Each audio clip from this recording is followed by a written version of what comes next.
Hello, everyone. I'm Andre, all the way from South Africa, quite a distance. We've traveled to be here, but very honored, and thank you for inviting us. I represent one of two directors, the other being Theo, one of my best friends, and I'm very privileged to work with him. And we lead a small studio of 11 architects. We have a bit of history, not so much. We only started in 2015, about 8 years ago. And within this time, we quickly grew into a studio that has an interior design component called 000 Design and an industrial design component called Kink that makes a variety of architectural projects. And we've since opened offices in Pretoria as well. And currently we're working international in quite a few countries in Africa as well as Portugal. And we've since been fortunate enough to complete quite a variety of projects within primarily these cities, which is Johannesburg, Cape Town, and Pretoria, each quite unique and very different. We've completed 119 projects in a span of 8 years in a variety of sectors, everything from single residential through to institutional buildings, and in a variety of scales from very small projects up until fairly large projects. And the project we're looking at today specifically is located in the city of Cape Town, and more specifically located in a suburb of Observatory, which is to the east of the city ball of Cape Town. So what's unique about this suburb is it used to be one of the original grey suburbs of South Africa, which was a term defining a suburb that was allowed mixed race living during the time of apartheid. That means this today still is quite a mixed community within South Africa. It is a community that celebrates its diversity, and it is a very, very bohemian, almost student-like neighborhood within South Africa, and a very large difference in socioeconomic stance.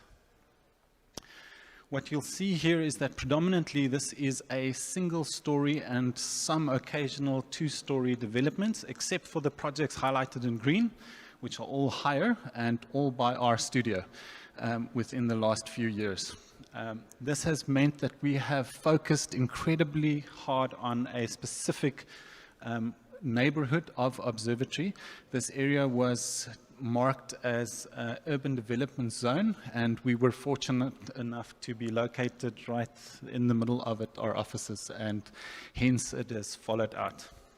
Today I want to talk about this project specifically that's called Agora, which was the first one of the projects we undertook within this area.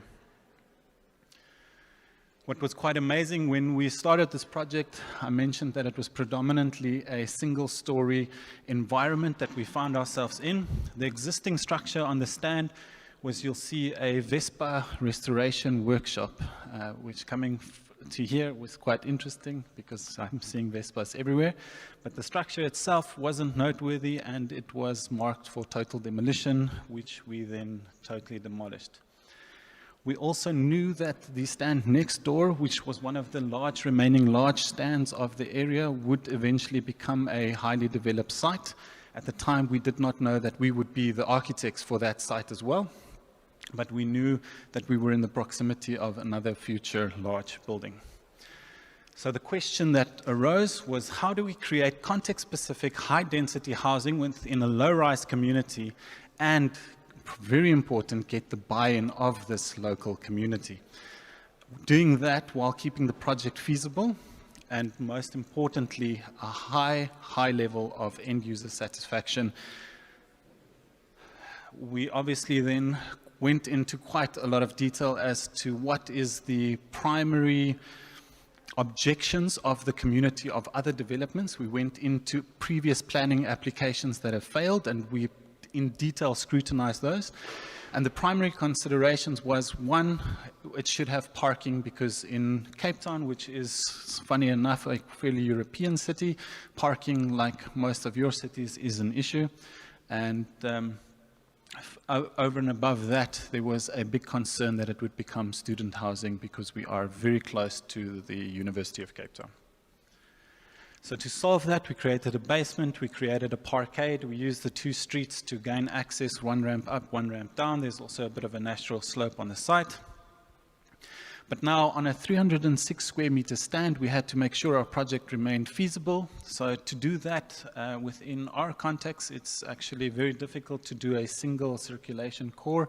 We have very stringent fire regulations in South Africa, which meant that we had to jump through quite a few hoops to get to a single core. But to remain feasible, we had to bulk out the site. And as a result, we also had to go up over higher than we were technically allowed to go. So we went ground plus 5 stories. This made that we were suddenly creating something that most likely the community would not want. But end user satisfaction being important, we introduced light shafts and light recesses. We introduced balconies for the occupants. And very importantly, we introduced a retail component on the ground level to activate the fairly prominent street that we're located in. So now that we've created this monster, the question came up, how can we get community buy-in? And the only thing we could think of was to see if we can hide our building. So we came up with this concept of architectural camouflage, where we did a 1 kilometer roundabout walk from the site itself, and we photographed every possible plaster texture we could find within the area. We found a total of 11 plaster textures, everything from banana plaster through to scallops to terraline to scrape wood plaster, and we created an architectural montage on the facade using this variety of textures that we had. From there, we went even further and we said, fantastic, what can we do even more to make this building disappear? And we took a drone and we sent that up more or less to what would be the middle of the building. And we took 2 predominant photos, one to the south, where you'll see Table Mountain in the background, and one to the north, which is more of the harbor and the more industrial area. And we effectively took those 2 photos, we drastically pixelated them, these are the actual photos, and from there we started withdrawing a color scheme for our building. That gave us effectively our final form and also the color appearance. And at the end of the day, you can see how that played out, building towards the mountain in the background, a bit of architectural camouflage. So this was a quite amazing thing for us, because at the end of the day, we were focused with this thing that we knew this was a hectically developing area. It's an area where there's a lot of political underpinnings and a lot of questions about dealing with race and inclusivity. And this building would enable us actually to start looking at further projects going forward. So one primary consideration for us was to not have student housing. And what you'll see on the plans as I go through them is that we're predominantly looking at a large variety of unit typologies. We have studios, we have a 1-bedroom that opens up into a studio, we have 2-bedroom units, we even have 3-bedroom family units.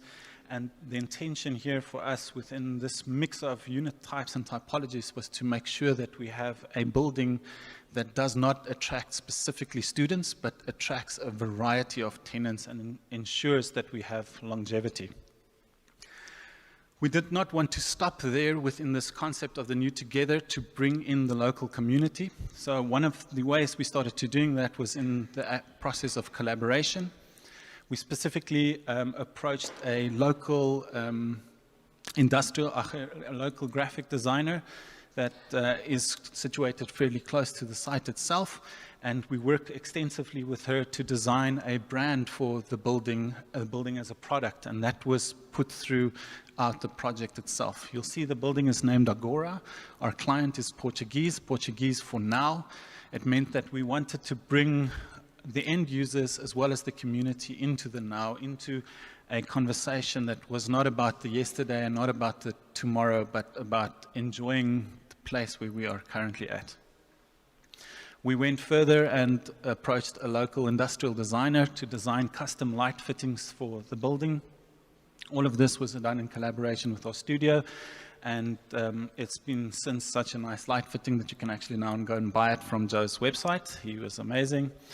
We worked with local studios in the area to purposely create concrete countertops for the little kitchen units that we have here. And we worked with our own little brand called Kink to design custom handles that have hello messages and goodbye messages. So as you come in, you would have anything from hello beautiful to okay bye on the door handles as you're coming and going within the scheme. We went as far as to use local laser cutters within the industrial area that the building is located to produce custom-made steel joinery components that we use to put together steel cabinetry.